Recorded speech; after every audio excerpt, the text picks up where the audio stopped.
Portugal foi às urnas no último final de semana em eleições legislativas após a renúncia do premier António Costa por denúncias de corrupção. E o resultado mostrou uma guinada à direita, assim como ocorreu em outros países europeus, como Dinamarca e Holanda. A Aliança Democrática de Centro-Direita foi o partido mais votado, com 29,52% dos votos. Segundo números divulgados pelo Ministério do Interior, a legenda, liderada por Luís Montenegro, terá 79 deputados dos 230 assentos no Legislativo. O sistema eleitoral em Portugal é diferente do Brasil. As pessoas escolhem os partidos e não os políticos. A legenda com mais votos terá mais cadeiras no parlamento, mas em muitos casos precisa formar alianças para ter maioria na casa e conseguir governar. O partido Chega, de extrema-direita, mais do que dobrou seus votos, conquistando 18% da preferência dos eleitores, frente aos 7,2% das eleições de janeiro de 2022. O Partido Socialista, que havia conquistado uma maioria absoluta 2 anos atrás, ficou em segundo lugar, com 28,66% dos votos e 77 assentos. Por isso, a ascensão do partido de extrema-direita Chega foi tão importante e pode ser decisiva para formar uma coalizão com o vencedor de centro-direita, o Aliança Democrática.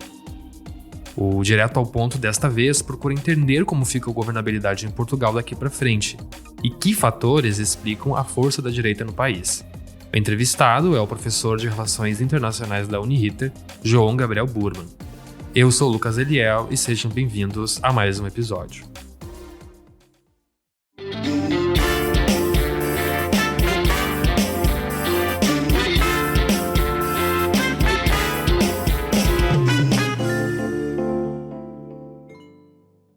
João, obrigado por estar aqui conosco mais uma vez no Direto ao Ponto.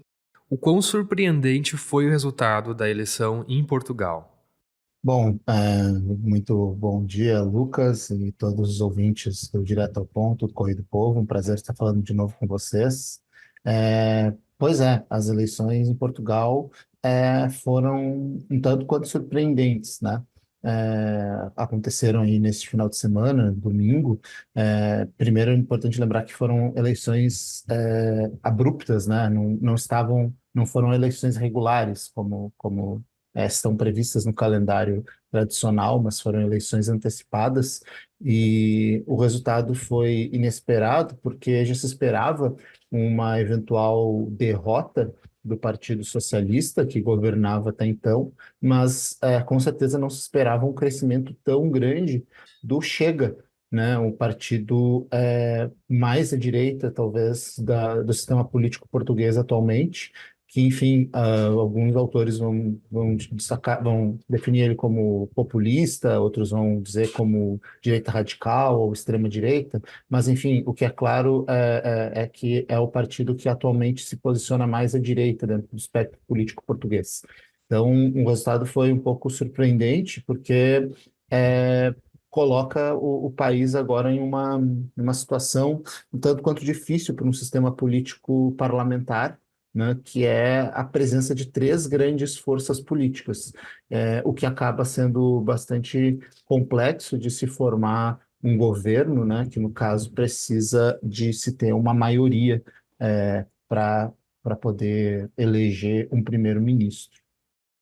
João, temos 3 grandes frentes nessas eleições: centro-direita, extrema-direita e esquerda. O destaque foi justamente a extrema-direita por angariar muito mais votos do que de costume. Para você, quais são os fatores que explicam esse avanço? Pois é, acho que tem algumas questões aí, né? Nesse avanço da extrema-direita, direita radical, do Chega, e a diminuição, a derrota do Partido Socialista. Eu acho que, primeiramente, é um efeito sistêmico, né? Então, a gente tem que lembrar que o contexto político europeu, especialmente, mas dá para se dizer que no mundo inteiro, ele é de uma ascensão das novas direitas, né? Essas novas direitas, elas estão identificadas com novas pautas, com novas representatividades, inclusive não mais somente entre as pessoas mais velhas, mas com um diálogo cada vez mais urbano, cada vez mais próximo da população jovem, apelando para as questões relacionadas à cobrança de impostos, serviços públicos, segurança pública. No caso de Portugal, a gente pode colocar aí também custo de vida e a questão das migrações, né, e a falta de oportunidades no mercado de trabalho. Então, é um movimento global, é um movimento internacional que agora parece que, sim, enfim, ganha corpo também em Portugal.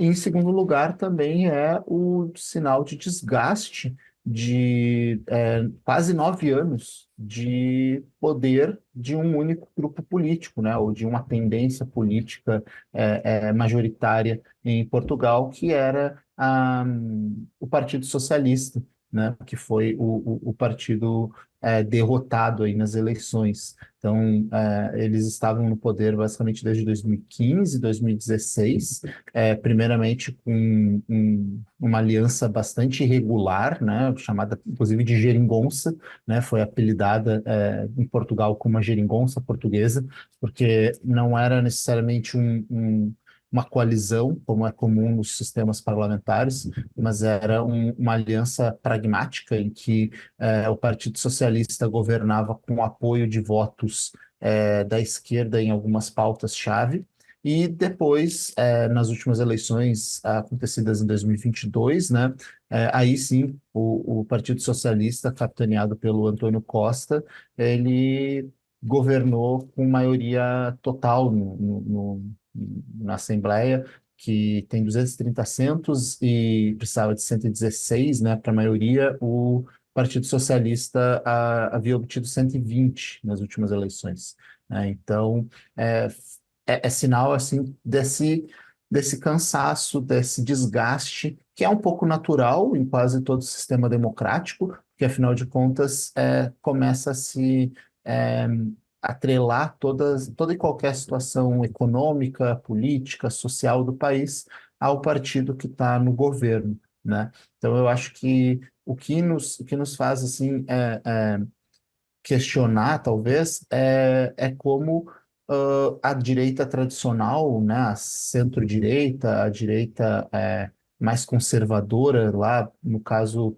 portuguesa do Partido Social Democrata, ainda consegue manter uma base, mas já mostra sinais de cansaço, já não consegue mostrar uma grande capacidade de renovação e vê agora o seu desafio de, enfim, ter que conviver, ter que lidar e ter que eventualmente não perder espaço, né, no eleitorado para uma nova direita, né? Eu acho que, assim, se não quisermos adjetivar o Chega, né, porque alguns podem dizer não, não é extrema direita, ou não é direita radical, ou não é populista, chamemos então de nova direita, porque com certeza ela tá estruturada a partir das novas práticas políticas, né, da democracia do século XXI, com novos meios, novas táticas e, inclusive, novas pautas, né? Questões que tradicionalmente não eram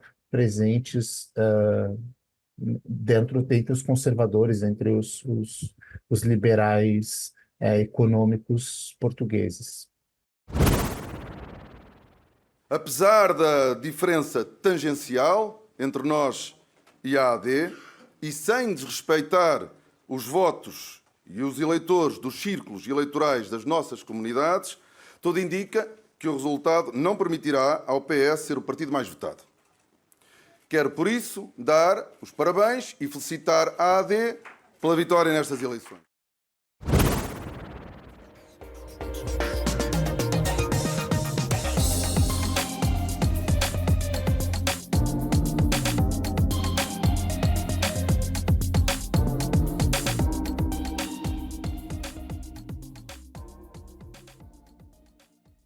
João, como você mencionou, o partido vencedor não tem maioria absoluta. Como pode ficar a governabilidade em Portugal daqui para frente? Pois é, Lucas, esse é o grande desafio de Portugal agora para os próximos meses. E, inclusive, eu estava olhando algumas outras análises, inclusive da mídia inglesa, estadunidense, né, em inglês, que geralmente não lida tanto com a política portuguesa. é, e os prognósticos são ruins, né? É bem provável que o Partido Social Democrata tenha bastante dificuldade de formar um governo, de compor uma maioria.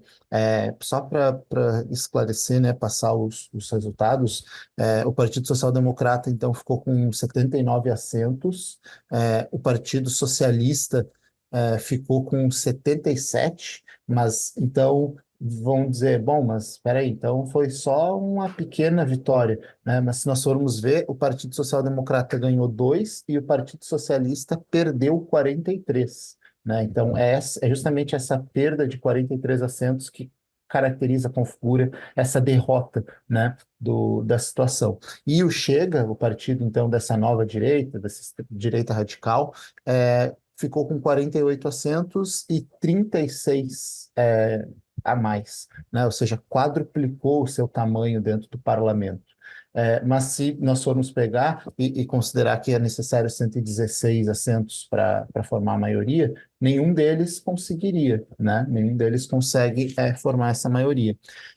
E aí, como você perguntou se o PSD, essa direita mais tradicional, vai conseguir se aproximar dessa extrema-direita, até o momento, né, nessas primeiras manifestações aí desde domingo à noite, quando saíram os resultados, o líder do Partido Social Democrata, até acho que eu anotei o nome dele aqui, é o Luiz Montenegro, ele repetiu o que havia mencionado na sua campanha, de que ele não iria negociar com o Chega, né? Essa talvez tenha sido uma da, da, dos motivos pelo qual o Partido Social Democrata conseguiu tantos votos, né? Porque houve essa tentativa do PSD de se distinguir do Chega, né? Dizendo, não, olha só, você é de direita, você é contra o Partido Socialista, perfeito, nós também somos, mas nós somos diferentes do Chega.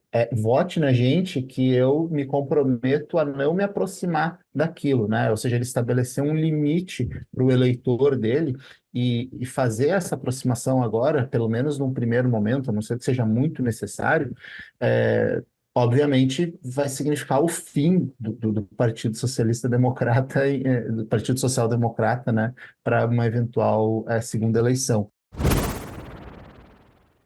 Sabemos que vai exigir da nossa parte e da minha, em especial, grande capacidade de diálogo e tolerância democrática.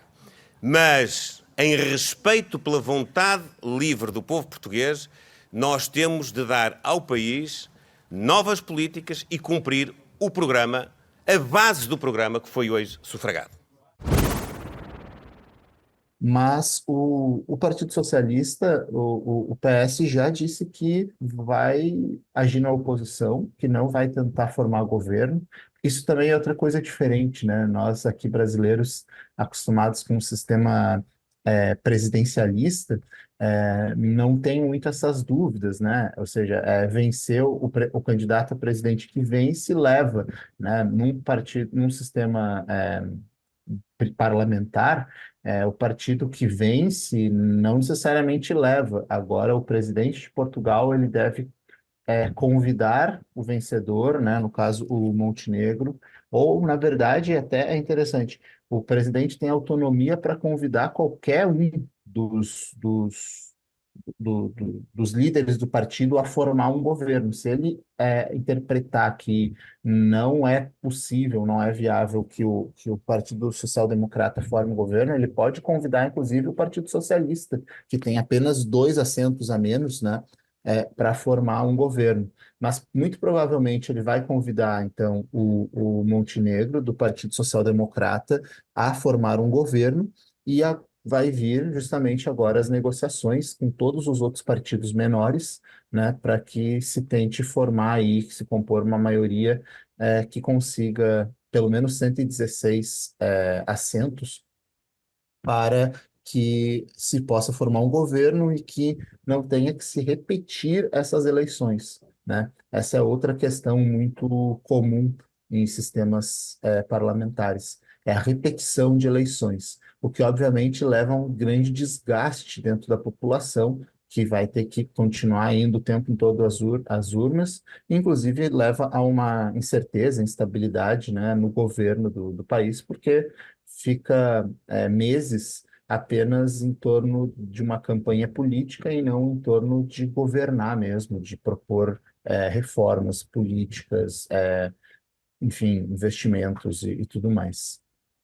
Sim, João, qual a importância desse resultado para a Europa como um todo? O quanto esse resultado representa uma guinada mais conservadora do continente? E se isso deve se refletir nas eleições para o Parlamento Europeu para o meio do ano? Pois é, Lucas.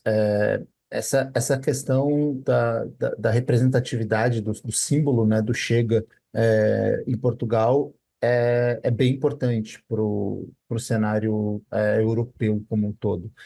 O Portugal era considerado, né, um dos últimos bastiões aí da esquerda na Europa.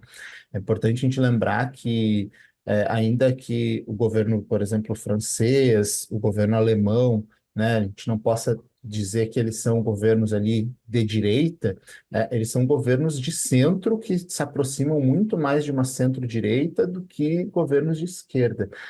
Portugal não. Portugal, como eu mencionei, já estava há 9 anos sendo governado por um partido abertamente de esquerda, né?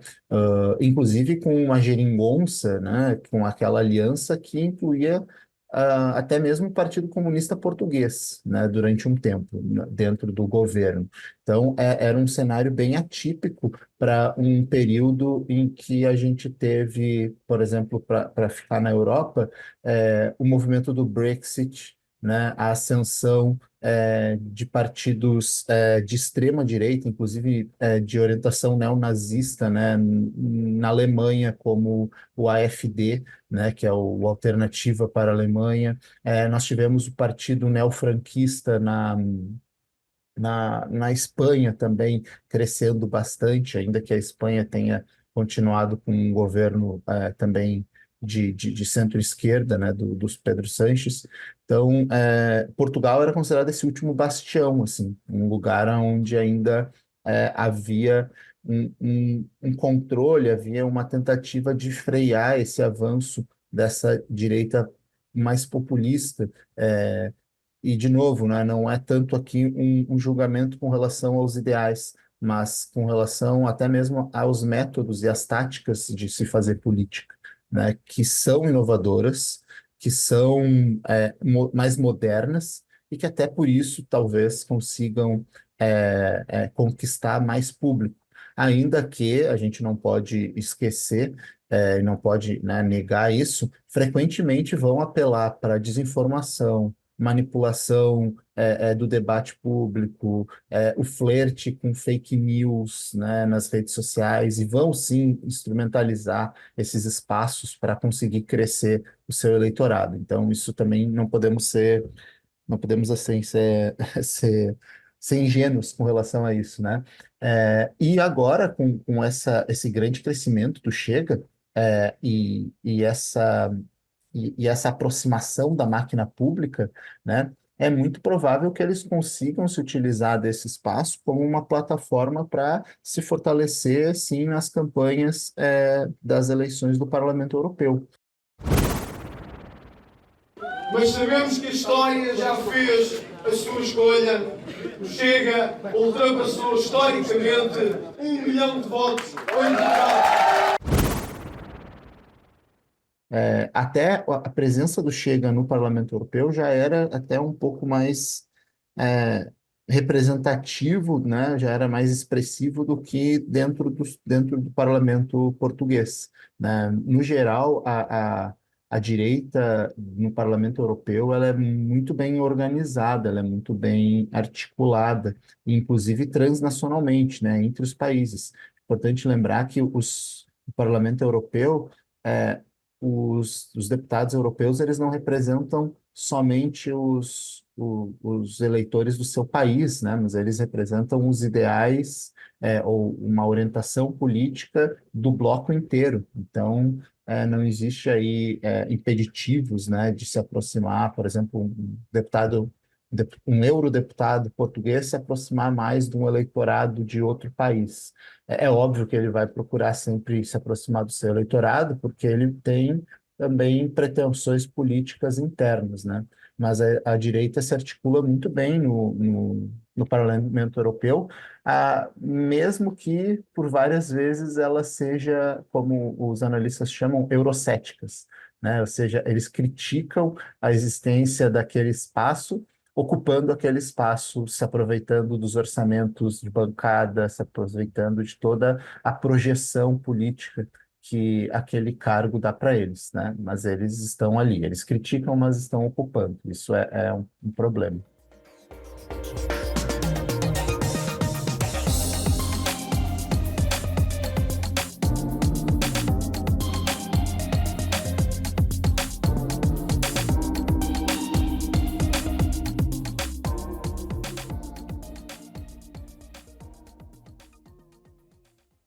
João, para finalizar, tenho duas questões aqui para tratar contigo. Uma delas é como essa guinada à direita afetaria os esforços na guerra da Ucrânia, porque na Europa cresce esse discurso de que os países deveriam deixar, digamos assim, a Ucrânia mais sozinha, porque custear uma guerra é caro e não tem uma perspectiva de acabar esse conflito.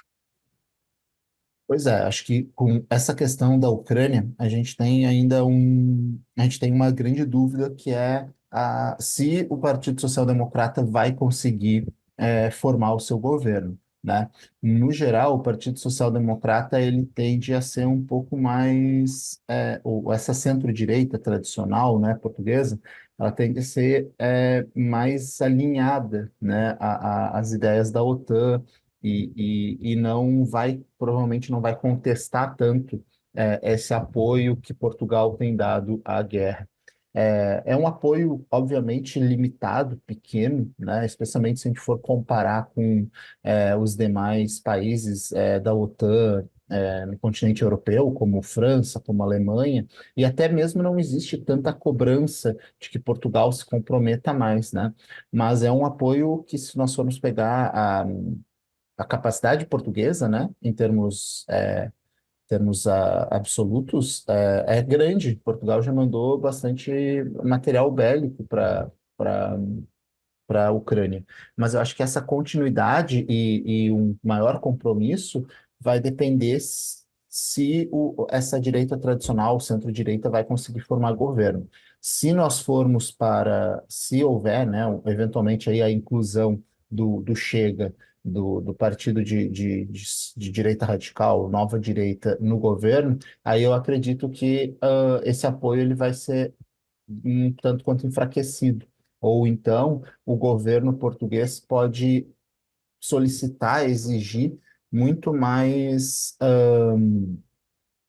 contrapartidas, muito mais garantias, seja dos Estados Unidos, seja dos demais parceiros europeus da OTAN, para que Portugal continue prestando esse apoio, né? Mas, novamente, eu não acredito que vá ser uma pauta tão forte assim dentro de Portugal, porque me parece que tem outras questões internas que são um pouco mais relevantes aí nesse momento e que são mais representativas desse resultado, como a própria questão da inflação, como a própria questão do aumento do custo de vida nos grandes centros urbanos, como o aumento das migrações em Portugal, inclusive migrações de brasileiros, e como que essas migrações elas já não têm somente ficado nos centros urbanos, mas ido inclusive para o interior, né, para cidades menores de Portugal, digamos assim, né, médias e pequenas, e que daí talvez o impacto cultural, o impacto até mesmo às vezes no mercado imobiliário, ele é bem mais significativo, né, do que nas grandes cidades como Lisboa, Porto e outras. João, para finalizar, temos a questão dos brasileiros. Uma força mais à direita pode dificultar a vida dos brasileiros e de outros migrantes por lá? Eu acho que sim. Eu acredito que sim, Lucas. Especialmente eu acho que é, esse esse crescimento do Chega, ele mostra essa insatisfação com o aumento da migração. É importante lembrar, né, que uma das principais plataformas desses novos partidos de direita é sim uma característica ultranacionalista num sentido ruim, não no sentido de valorizar, de despertar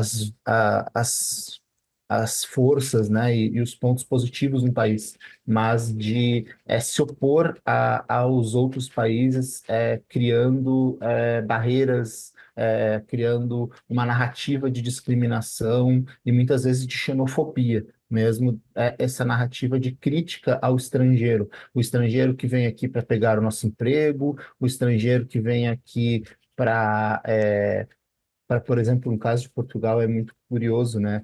Para mudar o nosso idioma, né? No sentido de que o português brasileiro está cada vez mais popular em Portugal e o português, né? O português de Portugal acaba perdendo espaço e isso fere e afeta, né? Até mesmo a questão de orgulho nacional da nossa antiga metrópole colonial.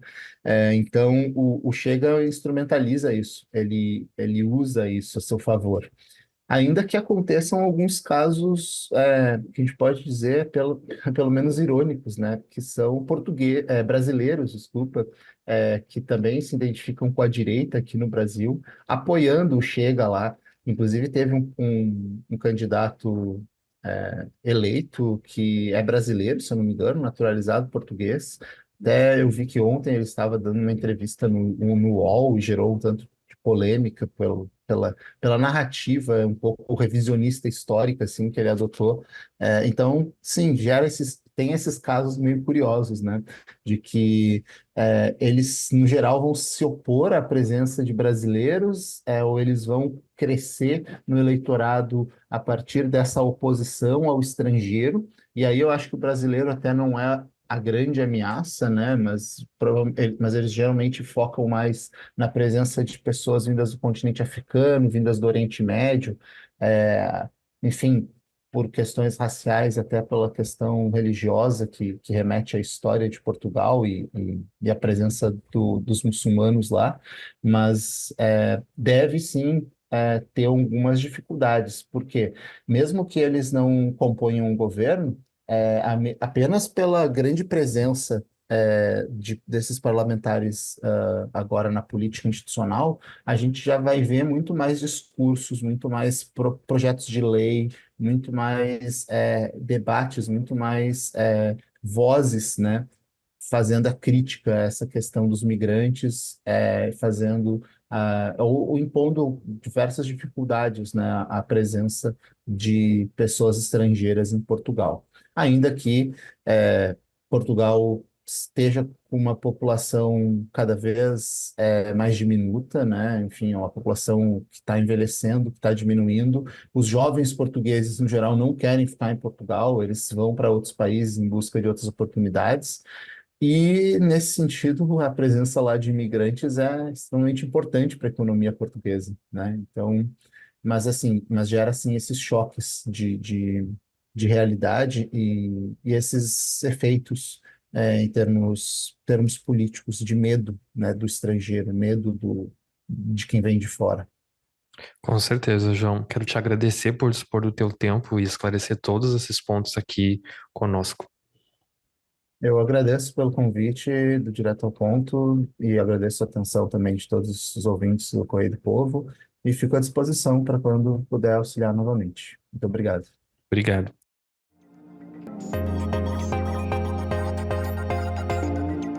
Nós ficamos por aqui. Se gostou do Direto ao Ponto, confira outras edições que estão disponíveis no site do jornal, no YouTube ou no seu aplicativo de streaming favorito. Você pode receber pelo e-mail uma newsletter com os principais podcasts feitos pelo Correio do Povo. Basta se inscrever na nossa página. Esse Direto ao Ponto utilizou áudios GFP, tendo produção, apresentação e roteiro de Lucas Eliel. Edição de Aleph Alencar, assistência de Thiago Basso, além da coordenação de Márcio Gomes. Obrigado por ter nos acompanhado e até a próxima.